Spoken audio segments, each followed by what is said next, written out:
La voz de la sangre de tu hermano grita de la tierra hasta mí.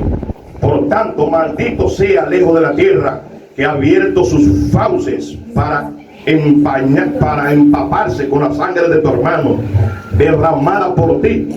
Cuando cultive la tierra no te dará ya sus frutos, andará errante y vagabundo sobre la tierra. Y Caín dijo al Señor: mi iniquidad es tan grande que no puedo soportarla. Tú me echas de aquí y tengo que ocultarme a tus miradas. Errante y vagabundo andaré sobre la tierra, y cualquiera que me encuentre me matará.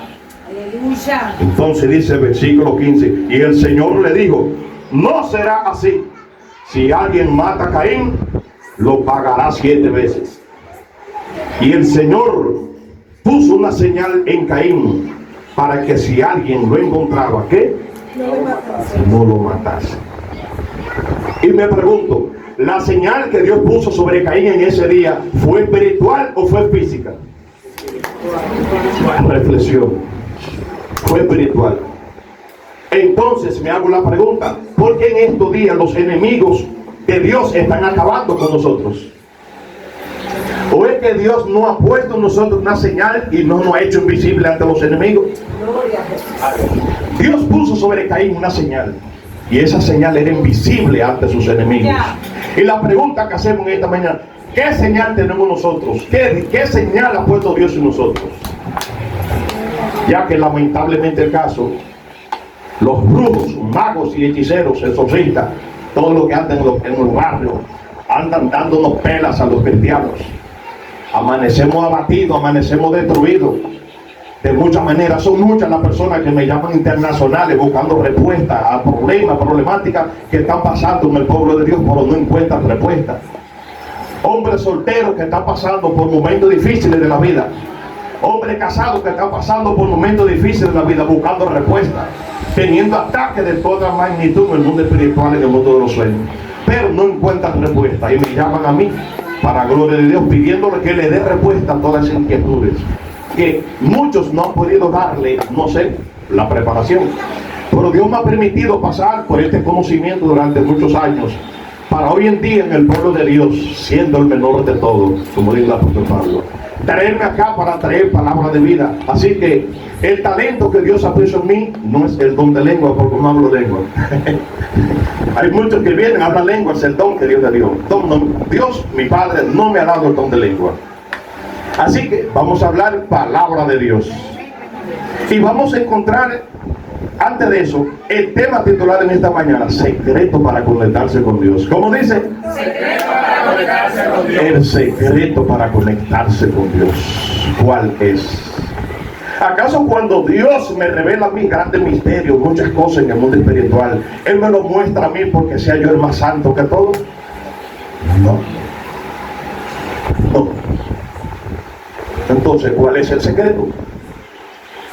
Porque Dios, siendo yo mi persona, el menor de todos, me muestra a mí grandes misterios en el mundo espiritual y a otros no. ¿Es porque soy yo el más mayor de todos? No. Hay un secreto. En Génesis capítulo 3, versículo 12, ahí encontramos la caída de un gran hombre. La caída de Adán. ¿Y de quién?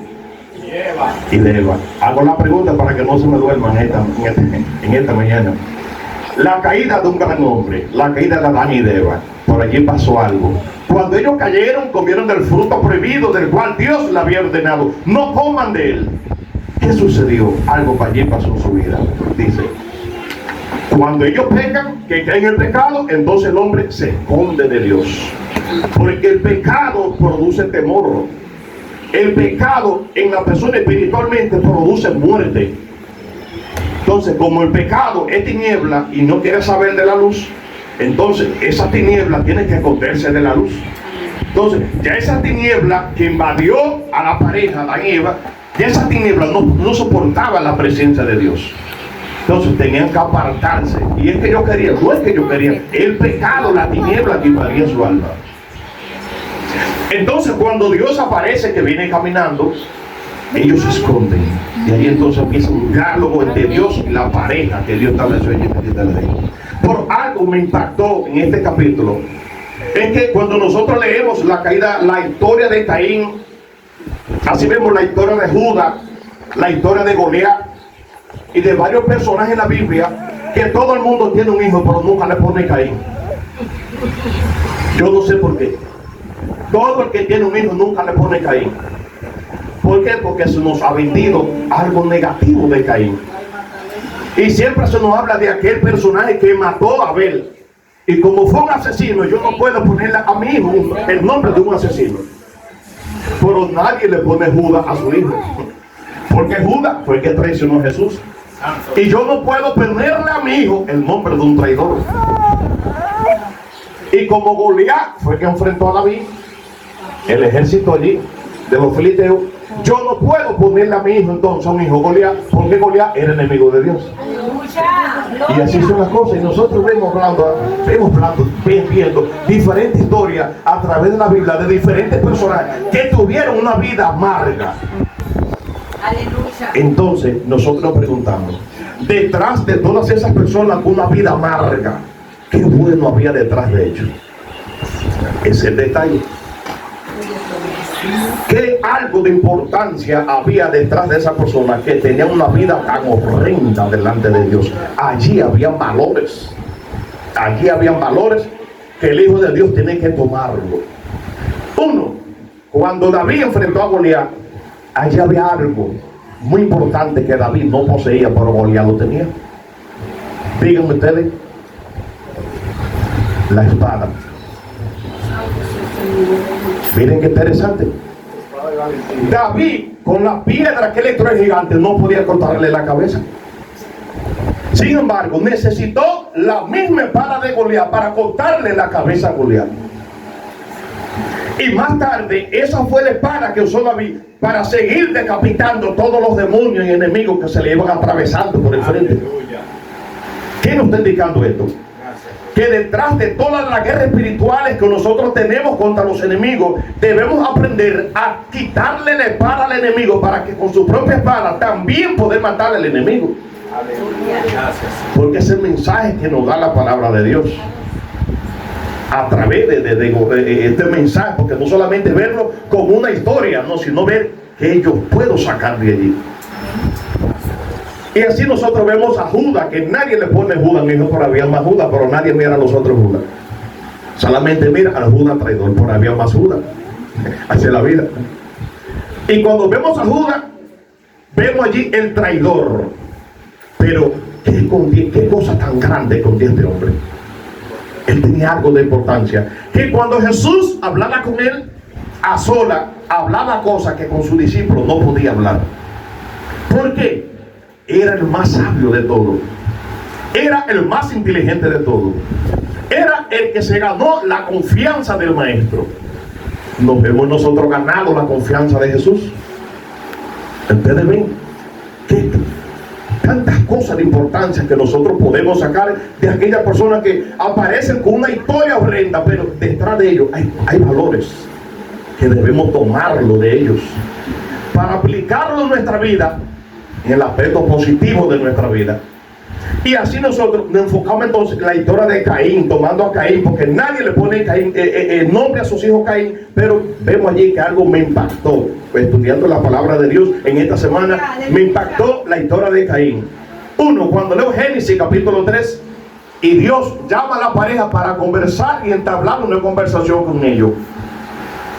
Dice, tuvimos miedo, estábamos desnudos y salimos huyendo. Pero el versículo que más me interesa, el versículo 12, dice: el hombre respondió, la mujer que me diste. O sea, cuando Dios jala al hombre a capítulo por la caída de su pecado, el hombre se justifica ante Dios. Dice el profeta Samuel, en primera de Samuel, cuando aparece la historia sobre Saúl, que cuando el hombre se cuestiona a Dios y se justifica, eso es idolatría delante de Dios. Eso es idolatría. Y Dios aborrece la justificación. Sí, cuando Dios jala a Adán y a Eva para allí cuestionarlo, Y me imagino que si Adán dice la primera palabra, Padre, he pecado, te pido perdón, creo que muchas cosas allí habrían cambiado. Pero este hombre, cuando es jalado a capítulo por su caída, la mujer que me diste, se justificó su pecado. Por eso dice el tema, secreto para conectarse con Dios. ¿Cuál es el secreto? ¿Acaso es que yo puedo conectarme con Dios porque no sea pecador? No. Todos los profetas, hijos de Dios, cada uno estaba lleno de mala costumbre y mala conducta. No había un profeta que no tuviera una mala costumbre, una mala conducta delante de Dios. Y no voy a señalar los pecados de ellos, porque sus pecados y su caída me dejan a mí como ejemplo para no caer en lo que ellos cayeron. Pero las cosas buenas que ellos dejaron ahí, hay que tomarlo en nuestra vida.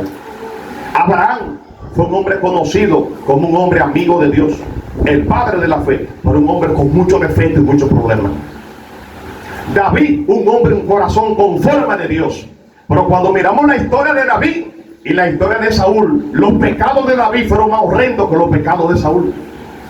No hay que leer la Biblia hoja por hoja y por página para darnos cuenta de esto, que los pecados de David eran peores que los pecados de Saúl. Por este hombre, en 2 de Samuel, el capítulo 11, capítulo 12, cuando el profeta Natán lo jala capítulo, lo primero que dice David, entendió que había pecado, entendió que había cometido un error delante de Dios y pidió perdón y se arrepintió. Comparado con Saúl, que cuando comete el primer error, cuando Saúl comete el primer error, que van a hacer unos sacrificios, que están peleando contra el enemigo, el profeta Samuel tarda en llegar. Y Saúl agarró y mató todos los que había ahí, hizo un sacrificio. Y cuando llega el profeta Samuel dice, ¿qué ha hecho? No, vi que tú tardabas en llegar y hice los sacrificios. Se justificó. Y cuando Saúl lo manda entonces a invadir la tierra de Amalek, que había atacado el pueblo de Israel a la espalda, dejó todo lo que a él le convenía. Dejó a Amalek vivo. Aparte de que dejó a Amalek vivo, dejó todos los machos cabríos, todas las vacas que eran gordas, la tomó para él y se la llevó y hizo fiesta. Cuando viene el profeta Samuel, que lo jala capítulo, lo primero que me dice, no fui yo que lo hizo, fue el pueblo que lo hizo. Se justifica la primera vez. Y cuando el profeta Samuel lo cuestiona nuevamente, entonces él dice, no fui yo, fue el pueblo. Entonces Samuel le dice, la justificación es sacrilegio delante de Dios. Entonces, ¿cuál es el secreto para conectarse con Dios? Así que nosotros cuando vamos viendo la palabra de Dios, el hombre dice, la mujer que me diste. Y cuando Dios, entonces, jala a la mujer, ¿qué pasó? Dígame, venga. Ella dice, la serpiente. Entonces, el hombre culpa a la mujer. Y la mujer culpa a la serpiente. Entonces, esa fue la sentencia fatal sobre este hombre. Pero cuando nosotros llegamos a la historia de Caín, algo me impactó sobre este señor. Caín, la historia de Caín. En la historia de Caín, nosotros vemos aquí que hay una gran historia, pero Eva, una mujer de Dios en su momento, tuvo una gran revelación de Dios y en un sueño profundo contempló que había sangre en la mano de Caín. Así que entre ella y Adán toman la decisión de separarlo, porque ya Eva había contemplado que había sangre. Así que Abel significa aliento y Caín significa querido, pues querido por Dios, es el significado. Así que entonces, cuando llega el momento que Eva los separa los dos, uno era cultivador y el otro era criador de ovejas, de ganado, ¿verdad? Así que llega un momento en que entra una controversia entre estos dos hermanos. Y llega el momento de ofrecer los sacrificios. Abel toma lo mejor de su rebaño y lo ofrece. Lógico, las enseñanzas que le transmitieron sus padres, porque aquel cordero simbolizaba, aquel cordero un día iba a venir para rescatar la humanidad. Y ese era el símbolo del sacrificio de Cristo, aquel cordero. Pero Caín, como sembraba, como era cultivador, llevó lo mejor de su fruto. ¿Era que Caín al ofrecer fruto estaba mal? No. Porque hay mandamientos que dice la Torah, que dice: cada primer año apartarás los primeros frutos para el Señor Jehová tu Dios. Era un mandamiento también. Lo que pasa es que Caín lo hizo con mezquindad. Al hacerlo con mezquindad, ese fue entonces el pecado de Caín. No por ofrecer los aguacates o los mangos que pudo haber llevado. El pecado de Caín estuvo en que lo que él ofreció, lo ofreció con mezquindad. Y al ofrecerlo con mezquindad, tomó entonces lo que a él le sobraba para dárselo a Dios. Ahí fue que tuvo entonces el problema de Caín. Pero el problema que más me impactó aquí en el versículo 13, que cuando Caín mata a Abel, en el versículo 13 dice: Caín dijo: Señor, mi iniquidad no puedo soportarla. Cuando dijo: la sangre de tu hermano clama a mí desde la tierra. Entonces Caín, en vez de justificarse, hay un secreto. Caín, en vez de justificarse, porque esto fue lo bueno que yo vi allí de Caín, que en vez de justificarse, entonces dice: mi iniquidad es grande, mi sacrilegio, mi pecado es grande. Eso es lo que dice Caín. Entonces él mismo se daba a entender que no era cualquier persona, porque él mismo sentencia profecía sobre él, porque Caín no era cualquier persona. Fue un hombre que se crió con su padre, recibió las enseñanzas de su padre, de que era terco y de que a él hacía lo que le daba la gana, pero conocía lo de Dios, pero él no lo hacía. Cuando comete pecado, que Dios lo jala capítulo, entonces Caín dice: mi iniquidad es grande, y sentencia entonces profecía sobre él y dice: mi iniquidad es tan grande que no puedo soportarla. Tú me echas, dice, tú me echas de aquí y tengo que ocultarme a tus miradas. Errante y vagabundo andaré sobre la tierra, y cualquiera que me encuentre me matará. Esa fue la misma profecía que profetizó Caín sobre él. Entonces, en la misericordia de Dios, al verles ese hombre que se humilla en aquel momento, porque algunos dicen: no, Caín se perdió. ¿Quién soy yo para decir que Caín se perdió? La misericordia de Dios es grande. Así que cuando Caín confiesa: mi iniquidad es grande, y sentencia profecía sobre él, no esperó de que Dios se le dijera, porque hubieron muchos que pecaron y Dios daba sentencia sobre ellos, pero Caín se sentenció él mismo, como que dice: antes de que Dios hable, sea más fuerte que yo, déjame yo sentenciar rápido. Y este hombre sentenció profecía sobre él, y cuando Dios escucha la voz de Caín, entonces dice: el Señor le dijo: no será así. Oye, ay, la misericordia de Dios. No será así. Seguimos leyendo: si alguien mata a Caín, lo pagará 7 veces. Y el Señor puso una señal sobre Caín, para que cualquiera que lo encuentre no lo mate. Entonces ahí hacemos la pregunta: ¿quiero yo la señal de Caín? Que Dios me la ponga. Que Dios me la ponga esa señal, para que cuando los enemigos me encuentren por ahí, los enemigos de Dios, sea invisible ante ellos. Porque en ese momento Dios tuvo misericordia de Caín.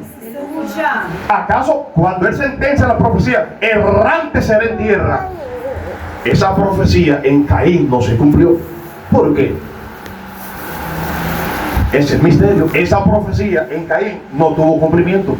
Dice que él salió de ese lugar cuando Dios le echó de ese lugar. ¿Y cómo que Dios le echó de ese lugar? ¿O es que acaso cabían 2 jardines de Edén? ¿O qué estaba pasando? El jardín de Edén es un lugar grandísimo, lógico, grande.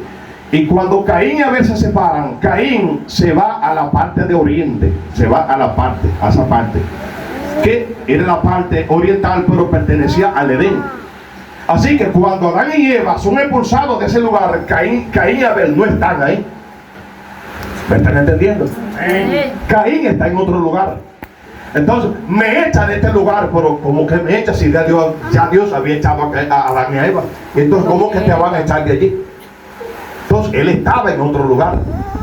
Así que cuando Caín sale de ahí, entonces se va por allá, y por allá entonces conoció una mujer. Y no solamente esto, fundó una ciudad y le puso el nombre de su hijo. ¿Cómo se llamó? El nombre de su hijo. Entonces, esa profecía sobre Caín, esa maldición sobre Caín, no se dio porque en ese momento, Caín reconoció su iniquidad, Caín reconoció su pecado. En ese momento Dios depositó en él el poder de Dios sobre él y lo libró de ese gran castigo ahora de que iba a ser, de que la tierra le iba a dar cardo y espino. Ya era una sentencia que se le dio a Adán. Maldita será la tierra por tu culpa y por tu causa. Ya había una maldición predicha. Pero la gracia de Dios fue tan grande sobre Caín que se fue y fundó una ciudad por allá. Salmo 51 dice claramente, ¿qué dice? Que un corazón contrito y humillado no rechaza a Dios. Entonces, ¿cuál es el secreto para conectarse con Dios? El secreto está en que lo enseñó nuestro Señor Jesucristo. Aprended de mí que soy manso y humilde de corazón, y hallaré descanso para vuestras almas. Aprended de mí que soy manso y humilde. ¿Acaso somos nosotros gran cosa delante de Dios? No. Nosotros somos más que una humanidad fallida, en el estado en el sentido de que Dios creó al hombre, pero falló al proyecto de Dios. Aleluya. Gracias. Pero en su gran misericordia Dios envió a su Hijo para poder rescatar al hombre de este mundo de dolor y poder tener acceso al Padre, a ese lugar del cual el hombre había sido impulsado. Y por eso quería decirle, en esta mañana, antes de terminar, quiero dar algunos testimonios referentes para que cada uno de ustedes sean edificados. Amén. Aleluya. Pero hay que entender que hay que hablar primeramente de la palabra de Dios. Amén. Aleluya. Y ver qué es aquello que nos permite acercarnos a Dios, porque Dios nos puede revelar grandes misterios en esta mañana. Amén. Así que durante todos los procesos de mi vida que estuve en el camino del ocultismo, donde le dije ahorita, duré aproximadamente 17 años siendo profesor y maestro ocultista, recorriendo varias lojas de ocultismo como la masonería, los rosacruces gnósticos, más de 40 movimientos internacionales involucrados en el satanismo, en el luciferismo, etcétera, etcétera. Así que llegó un momento de mi vida en que en ese recorrido de mi vida, para no hacerlo tan largo, porque si empiezo a dar los testimonios aquí, he hecho el día y la noche. Si vamos a dar preguntas y respuestas, nos vamos a echar también el día y la noche, porque un día que la pastora me invite así 2 horas, preguntas y respuestas de muchas cosas del mundo espiritual, y para gloria de Dios se va a hacer, se puede, para gloria de Dios. Pero quiero dar un testimonio de cómo Dios me rescató de la tiniebla, de cómo Dios en esos momentos de mi vida, Él tuvo misericordia de mí. ¿Era porque era yo una gran persona? No. Es que cuando hablo con Dios, le he dicho a la esposa mía me dice, yo no sé cómo que Dios habla contigo. Ella me dice, yo no sé cómo que Dios habla contigo, porque la pareja, nuestra esposa conocen todas nuestras fallas, y las esposas conocen todas nuestras caídas y nuestras debilidades, pero también nuestra parte fuerte. Así como la esposa y el esposo se conocen íntimamente, la esposa mía me dice, yo no entiendo cómo que Dios te habla a ti, hombre bocón como tú a veces. Y yo le digo a ella, no, amor, mira lo que sucede. Es que cuando a mí me toca hablar con Dios y yo hablo con Dios, yo le digo a Dios, Padre mío, yo vengo ante ti. Pero vengo ante ti no como gran cosa, porque yo no soy nada delante de ti. Aleluya. Yo vengo ante ti como un demonio caído, como eso es lo que soy. Un hombre envidioso, un hombre codicioso, un hombre que se llena de ira, un hombre envidioso, un hombre con todos los defectos de la vida, y ese soy yo. Y cuando me miro en el espejo, que me veo tan negro como soy, digo, no soy digno de hablar contigo. Aleluya. Y como un hombre caído, perdón, así le digo a Dios, como un hombre caído, así yo vengo ante ti. Padre mío, mírame aquí donde estoy. Aleluya. Vengo ante ti como un demonio, porque eso es lo que soy en mi interior, eso es lo que soy. Pero te pido que por la gracia de Cristo me ayude, me transforme, me dé fuerza y ayúdame a cambiar y ayúdame a transformar mi vida. por los méritos de Cristo Jesús, ten misericordia de mí, que soy un hombre pecador. Un hombre que se arrodilló en el templo, y cuando se arrodilló en el templo decía: Padre mío, que porque no soy como aquel hombre. Por había uno que allí decía: sé propicio a mis pecados. Y ese hombre se arrepentía de lo profundo de su alma. Y ese es del que Dios tiene misericordia. Así que en esos momentos de mi vida, antes de hablarle de cómo Dios pudo rescatarme de aquellos lugares, recuerdo un momento en que donde yo trabajaba había muchos evangélicos. Ellos sabían que yo era satanista, ellos lo sabían, pero me dedicaba a estudiar y a investigar a los evangélicos en el mundo espiritual para ver si eran evangélicos. Le estoy diciendo realidades, hermano, realidades. En el mundo espiritual, su cuerpo físico, su cuerpo espiritual va a brillar de acuerdo a la luz que está en su corazón. Si en nuestros corazones no hay amor, no hay luz. Si en nuestros corazones hay odio, no hay luz. Si en nuestros corazones hay codicia, envidia, crítica, en nuestra área espiritual no hay luz. Porque cuando los satanistas andan en el aire, andan en el espacio, en el aire, buscando un cristiano para alimentarse de ellos, es otro momento para hablar de las energías, de cómo ellos absorben y chupan y hacen todas esas cosas. Pero en el mundo espiritual, cuando ellos andan así volando en el aire, desde lejos a distancia, ellos observan que el cuerpo de esa persona ya irradia una luz. ¿Por qué ellos se acercan? Ellos necesitan de esa luz. Eso se le llama que ellos se alimentan de la energía espiritual, la energía vital, se alimentan. Así como hay satanistas que se alimentan de sangre, otros se alimentan de energía. Y ellos persiguen a los cristianos.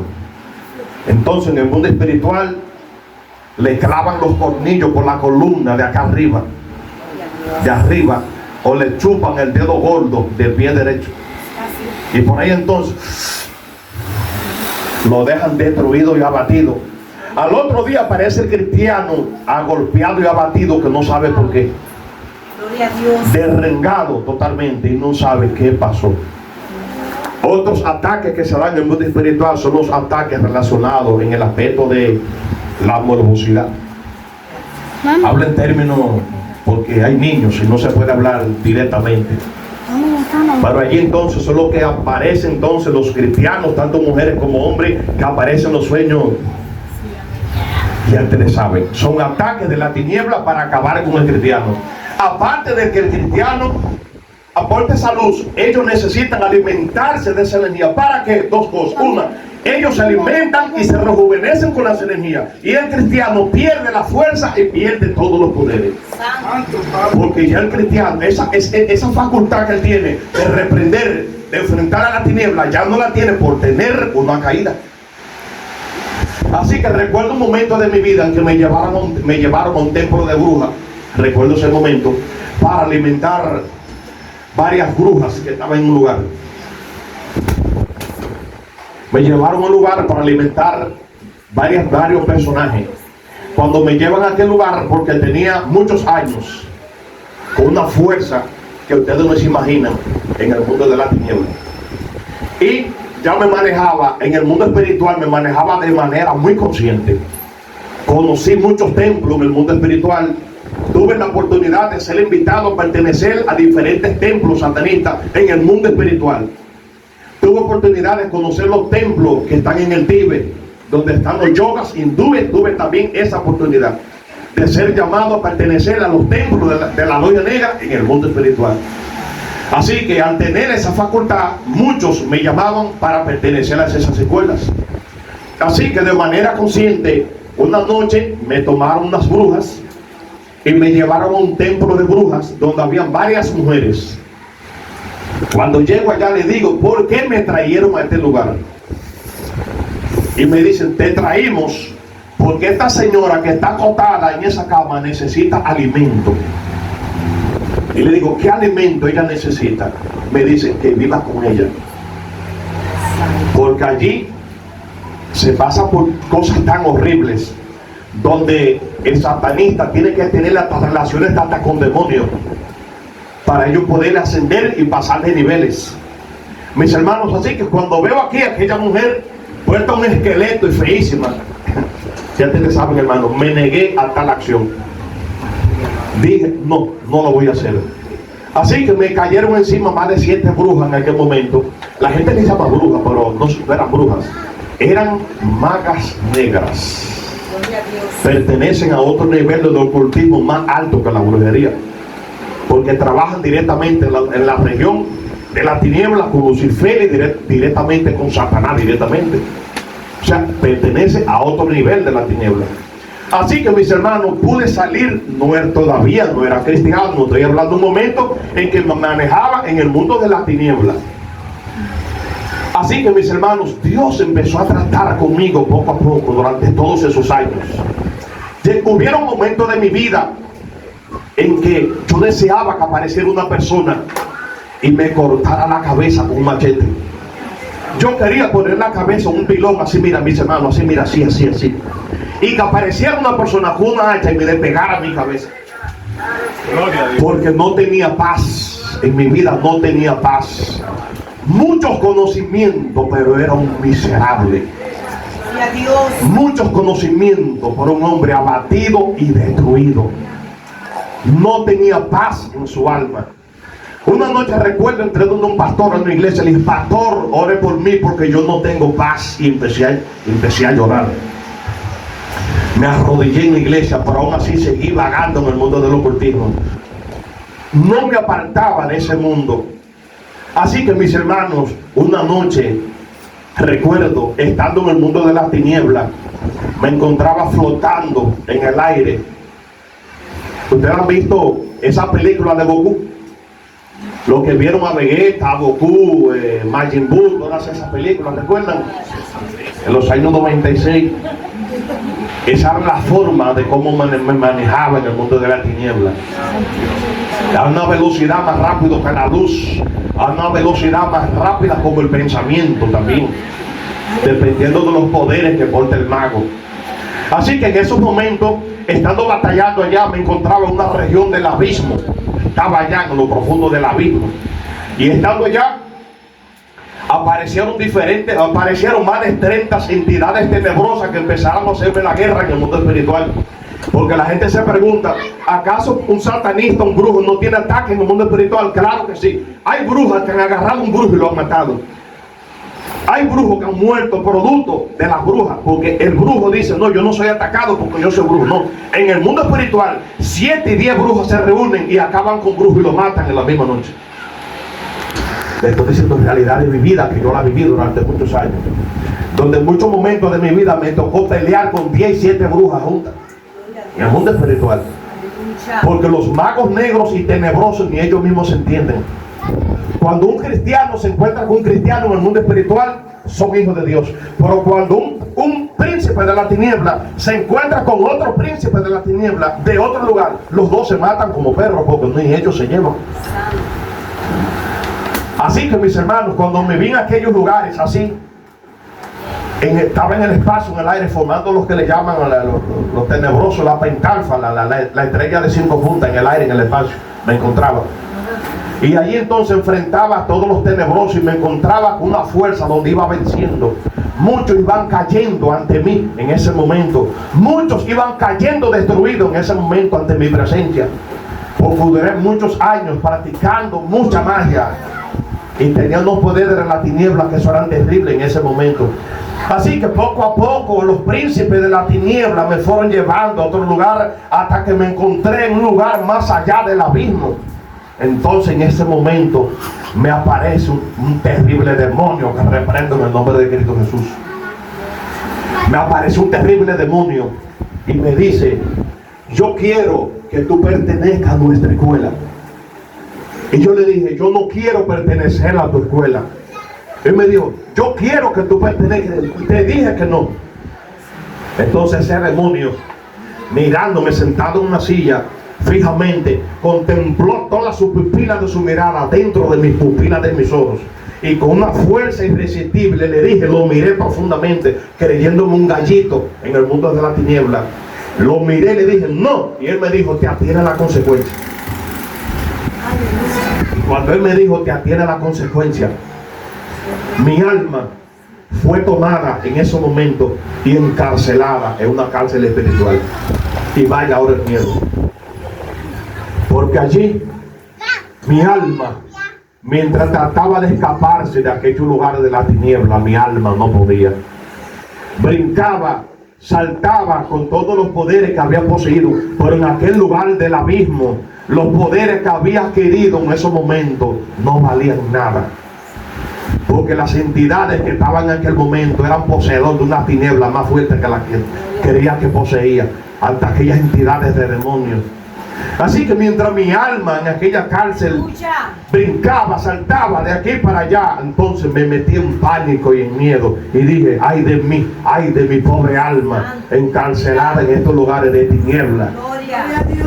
Así que en ese momento clamé y rogué en ese momento profundamente, clamé y pedí auxilio. Y vi como en aquel momento descendió no sé quién, pero Dios me libró, descendió un señor vestido con una vestidura blanca. En aquel momento descendió sobre aquel lugar y pudo romper la cárcel y librar mi alma de aquella cárcel misteriosa del abismo. Y así fue como tuve la oportunidad de nuevamente regresar a mi cuerpo físico. La gloria sea para Dios, pero aún así no me apartaba del ocultismo, porque era terco como una mula. Dios me seguía haciendo el llamado, pero era terco como una mula. Aleluya. Y así, mis hermanos, para no ser largo ya por la hora, porque yo sé que ya ahora, mis hermanos, fueron pasando muchos momentos de mi vida, muchos momentos desastrosos de mi vida. Una noche, recuerdo a las 8 de la noche, hablo de esto porque Dios me dijo, habla de eso. Recuerdo una noche a las 8 de la noche, llego de la calle, y así estando parado en mi casa físicamente, no en el mundo espiritual, físicamente, veo como una fuerza invisible llega y me toma mi alma para sacarla de mi cuerpo físicamente a las 8 de la noche. Cuando siento que mi alma está a punto de salir de mi cuerpo, me tambaleo y peleo allí, digo, no me van a sacar de mi cuerpo. Dije, no, mi alma no va a salir de mi cuerpo, porque tuve una noche de guerra. Así que allí entonces me postré, invoqué a todos los dioses del politeísmo, invoqué a todas las entidades que se pueden haber aparecido en el ocultismo para que me protegieran y me guardaran en aquella noche. Usé parte de los conocimientos que había adquirido Salomón en la época, cuando cayó en las tinieblas también. Porque todos los ocultistas, Salomón cayó en el ocultismo y dejó todo su legado, y todas esas escuelas de magia negra y ocultismo tienen todo eso y lo tienen para ellos. Allí en aquel momento usé eso que Salomón había entregado, que había dejado, pidiendo protección, pidiendo que me guarden, pidiéndose a los dioses, porque era politeísta. Así que, mis hermanos, de nada valió. Recuerdo que a las 12 de la noche, estando acostado en mi casa a las 12 de la noche, llegó esa entidad y me dijo, aquí era que te quería encontrar. Como que dice, aquí ya tú no puedes pelear. Cuando me tomó y sacó mi alma de mi cuerpo en ese instante, me sumergieron en el abismo más profundo, mis hermanos. Y allí, desde las 12 de la noche hasta las 6 de la mañana, lo eché todo en el abismo. Allí pude andar los mundos infiernos. El infierno es como un cuerpo humano. El infierno tiene corazón. El infierno tiene pulmón. El infierno tiene hígado. Así como está compuesto el cuerpo físico, que por dentro está de toda esa anatomía. No soy doctor, no puedo hablar de tanta cosa. Pero así como el cuerpo físico está compuesto de tanta anatomía interna, el mundo infierno está dividido por regiones. Y cada alma a la hora de salir de este mundo, es seducida a esos lugares de acuerdo a la magnitud de su maldad y de su pecado. Así que andando por aquellos lugares, que no son tantas cosas, tantos años que pasaron, muchas no las recuerdo, pero sí recuerdo el número 5 de los mundos infernales, porque se divide por regiones. Y allí, en ese mundo infierno, allí pude ver a todos los que mueren en las guerras. Allí pude ver a todos los políticos. Allí pude ver a todos los mentirosos. Pero algo fatal: todos los que mueren bajo el pecado de la ira y del odio descienden a ese infierno. Y cuando caí en aquel lugar, quedó algo imborrable en mi memoria mientras vida tenga. Cuando caí en ese mundo, brincaba y daba un salto y caía por allá, y de allá saltaba y caía en otro lugar. Y las almas andan en ese mundo infierno, de aquí para allá, corre, corre sin paz, con la lengua de todo este largo. Y cuando el alma brinca, que ahí mismo le tira otro para agarrarlo, porque el infierno está tan atestado de tantas almas que ya no cabe uno. Dios Padre, el infierno está tan atestado de tantas almas que han caído, que se encuentra como ellos, como la mala hierba. En ese infierno de la guerra, de la ira y del odio, son tantas almas que hay en ese infierno, que cuando el alma brinca y salta y no tiene paz, echa toda la noche, brinca y salta, corre, corre, corre, y eso es algo que no se sabe el fin de eso, pero no tiene paz, no tiene paz. Pero hay otros infiernos. El infierno se divide así como la anatomía del cuerpo físico se divide por la anatomía. Los infiernos están divididos por lugares, así como un cuerpo humano. ¿Qué te está indicando esto? Que no todos los lugares son iguales. No todos los lugares son iguales. Hay lugares donde están las tabernas, los templos. Templos donde la persona entra y cree que llegó al cielo.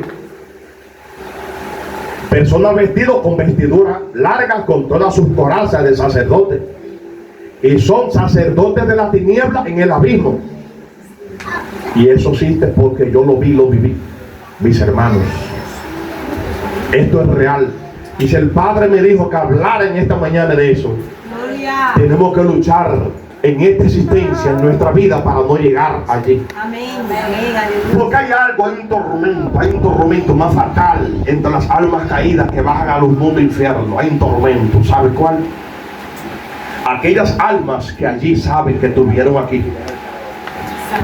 Porque el remordimiento de conciencia es tan grande que entonces allí aparecen almas caídas en el mundo del infierno, repitiendo todos los versículos bíblicos que él repetía aquí.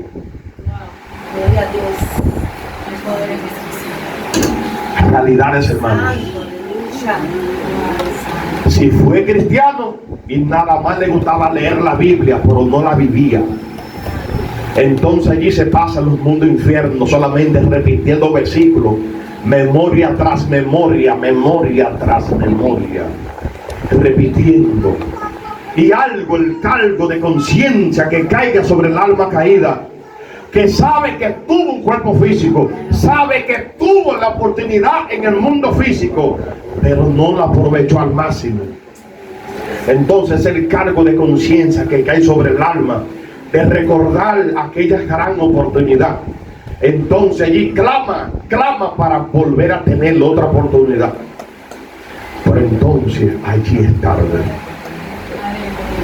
Le digo porque me tocó hablar con almas caídas. Una vez me acerqué a una alma, estoy hablando de testimonio vivido. Una vez me acerqué a una alma y allí le dije, esa alma no sabía que estaba en el infierno, porque ella creía que todavía estaba aquí.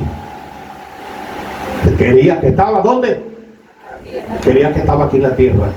Me acerqué a esa alma y era una mujer aproximadamente de 40 años de edad. Recuerdo, Y cuando allí entonces en ese mundo infierno brinqué y floté sobre ella y le di la vuelta 3 veces a esa alma. Y allí entonces hablé con ella y le dije, ya usted no tiene cuerpo físico. Usted es un alma caída que está en el infierno. Y permítame decirle que si usted creía como alma que ya usted está en el mundo físico, ya usted está en el infierno. Así que no se sabe de aquí a qué hora va a salir de aquí, ni se sabe qué. Pero permíteme decirle, despierte. Porque hay almas que están allá, que no saben que están allá. Pero hay almas que saben que estuvieron aquí. Saben que tuvieron la oportunidad aquí. Entonces es el cargo de conciencia más fuerte de su vida, sabiendo que tuvieron el mundo físico, pero no supieron aprovecharlo al máximo. Y el gran secreto para conectarse con Dios es reconocer nuestros pecados, pedir perdón continuamente ante Dios,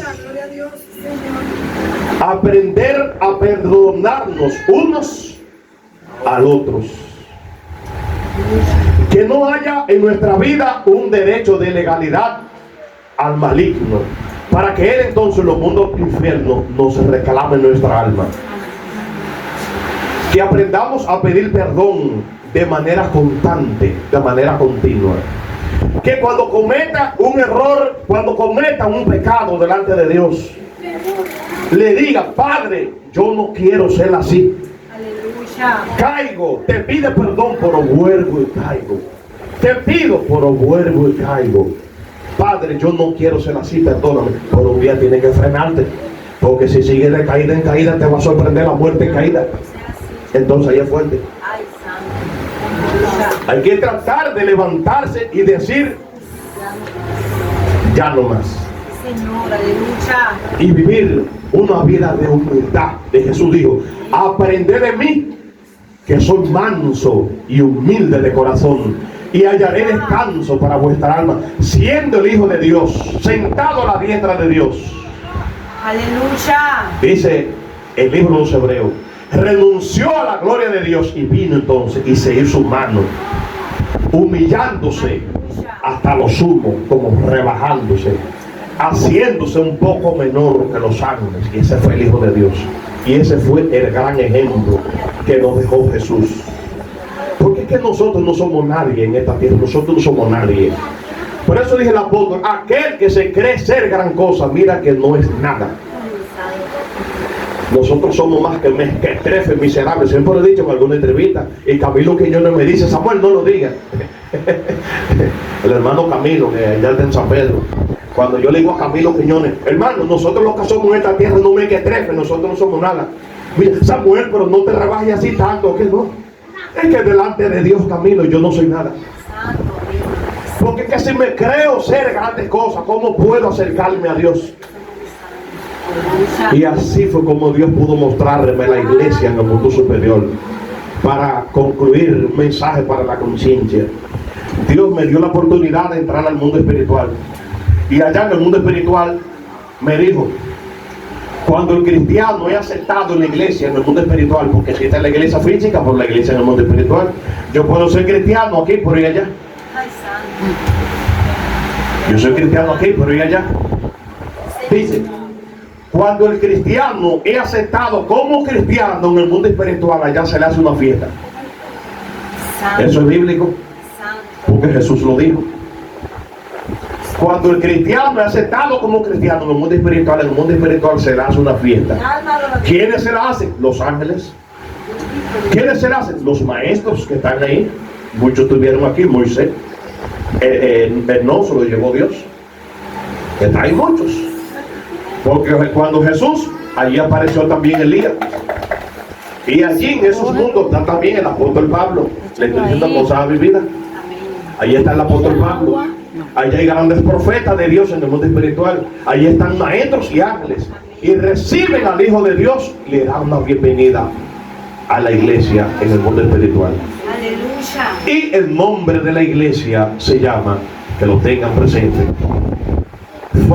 Fraternidad cristiana universal. Amén, aleluya. ¿Cómo se llama la iglesia de Dios en el mundo espiritual? Fraternidad. ¿Por qué se le llama fraternidad? Ojo con eso. Se le llama fraternidad porque no hay amor fingido. Se le llama fraternidad porque viven una vida de verdaderos hermanos. Dice la Biblia que no haya en vosotros amor fingido. Amén, amén. Entonces allí se vive un amor no fingido.